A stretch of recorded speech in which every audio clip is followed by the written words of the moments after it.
আজকে বিজ্ঞ অ্যাটর্নি জেনারেলের উপস্থিতিতে মহামান্য আদালত শুনানি গ্রহণ করছেন। এই শুনানির পরে সরকারের রুল নাইসাই ইস্যু করা হয়েছে যে কেন যেসব শিশুদের কথা আমি উল্লেখ করছি যারা ঘরে বসে মৃত্যুবরণ করছে, আজকে আবার 3 জনের দিয়া মোট 13 জন হবে। আজকে একটা সাপ্লিমেন্টারি করে 13 জন দিছি। রুলটা আমি যাদের দিছি 13 জন, আমার প্রেয়ারের মধ্যে বলা আছে সাবসিকুয়েন্টলি যদি আরো কারো পাওয়া যায় সেগুলি ইনক্লুডিং, এবং ইন এডিশন রুলটা আরো হয়েছে যে আমরা দাবি করছিলাম যে এইসব সহ এই শিশু এবং নারী এসব হত্যা সহ ঘরে বসে হত্যা সহ যে মাস্কলিংটা হইল এই আন্দোলনের জন্য, আন্দোলনকে থামানোর জন্য যে মাস্কলিং হয়েছে, এই মাস্কলিং এর জন্য আন্তর্জাতিক নিরপেক্ষ একটা ইনকোয়ারি কমিশন গঠন করার জন্য এই 1 জুলাই থেকে 5 আগস্ট পর্যন্ত যেসব হত্যাকাণ্ডগুলি হয়েছে কোর্ট দয়া করে রুল ইস্যু করছে।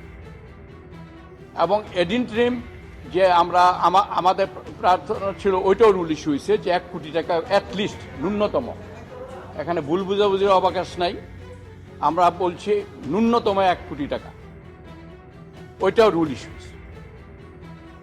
এখন যেটা হলো আমাদের এডিনট্রিম যে অর্ডারটা যে শুনানি না হওয়া পর্যন্ত 50 লক্ষ টাকা করে প্রতি ভিকটিমকে দেওয়ার জন্য, ভিকটিমের পিতামাতাকে দেওয়ার জন্য, সেই ব্যাপারে অ্যাটর্নি জেনারেল সাহেব এসে একটা সময় নিছেন। তিনি বলছেন যে গভর্নমেন্টকে তিনি এই অবস্থাটা জানাবেন, গভর্নমেন্ট পলিসির জন্য এটা কি হবে, এটা আগামী 5ই সেপ্টেম্বর তারিখ নির্ধারণ করা হয়েছে যে অ্যাটর্নি জেনারেল সাহেব তার সাবমিশনটা দেন এবং সেদিনকে এটা অর্ডার হবে। তা আমরা এ ব্যাপারে আমাদের আপত্তি ছিল, কিন্তু যখন অ্যাটর্নি জেনারেল সাহেব বললেন যে এই মামলাটা আমি টপ প্রায়োরিটি হিসাবে দেব এবং আমাদের দাবির সাথে তিনি একমত পোষণ করছেন, এবং রাষ্ট্রের সর্বোচ্চ আইন কর্মকর্তা হিসাবে তিনি বিষয়টা সরকারের উচ্চ পর্যায়ে তিনি পলিসি লেভেল উপস্থাপন করবেন এবং 5 তারিখের মধ্যে মাননীয় আদালতকে অবগত করবেন এবং সেদিনকেই আদেশ হবে। তা আমরা দৃঢ়ভাবে বিশ্বাস করি যে অ্যাটর্নি জেনারেল সাহেব যিনি যে কথা দিয়েছেন সেই কথা তিনি রক্ষা করবেন।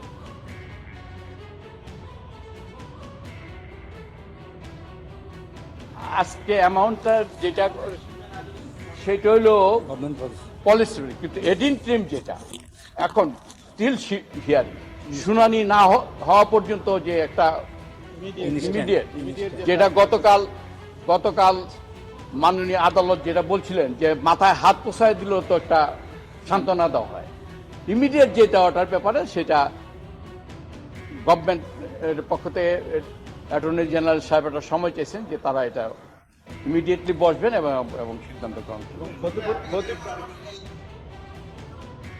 না, ওই ক্ষতিপূরণের ব্যাপারে শুধুমাত্র যেটা বলছে এই ক্ষতিপূরণ অপূরণীয় ক্ষতি, কিন্তু তারপরে ইমিডিয়েটলি তাকে সান্ত্বনার জন্য।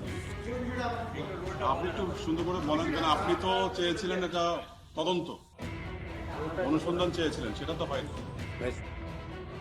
বলি আর কি ওই কথা বলেন, আবার শুরু করব।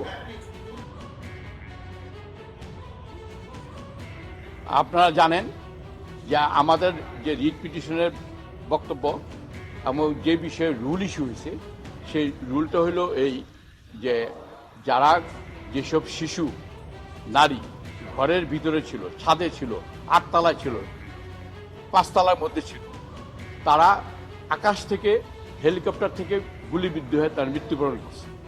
সেই মৃত্যুবরণের কারণটা অনুসন্ধান করার জন্য আমরা রিট করছি এবং কালকে কোর্টের অনুমতি নিয়ে আমি আবার আরেকটা রুল চাইছি, সেটা হলো যে এই 1 জুলাই থেকে 5 আগস্ট পর্যন্ত যেই মাস কিলিংটা হইল ছাত্র আন্দোলনকে দমানোর নামে, এই মাস কিলিংয়েরও একটা আন্তর্জাতিক নিরপেক্ষ একটা তদন্ত কমিশন চাই।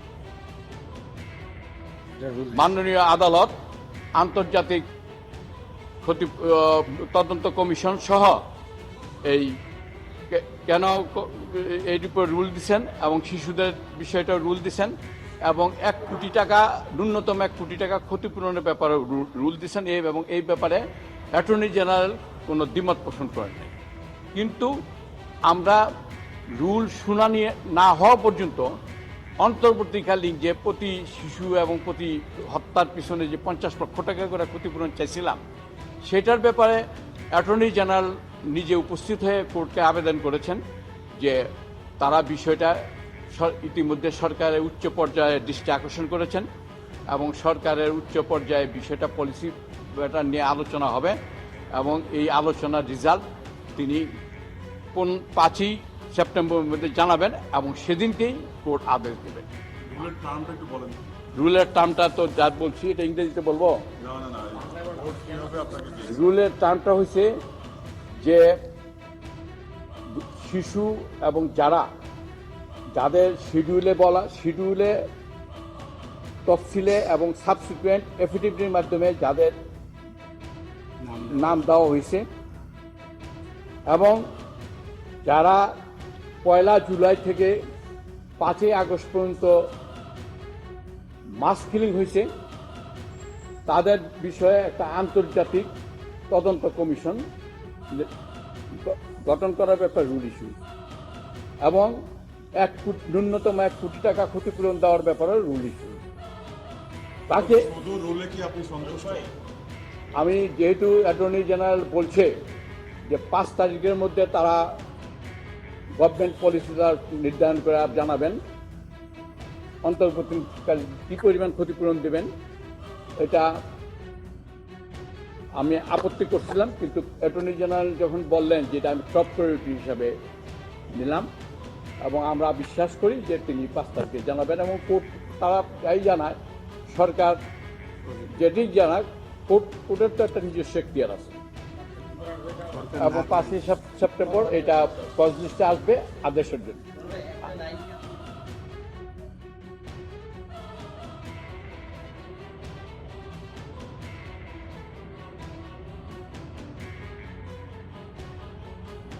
আমি এই পর্যন্ত 13 জন শিশুর আমি বিবরণ পাইছি, পার্টিকুলার্স পাইছি। এই 13 জন শিশু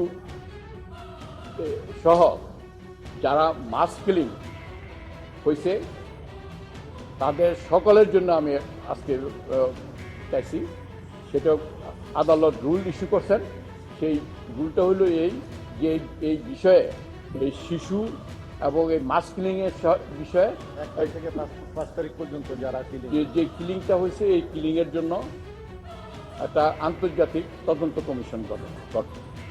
দ্বিতীয়ত হইল ন্যূনতম 1 কোটি টাকা করে ক্ষতিপূরণ।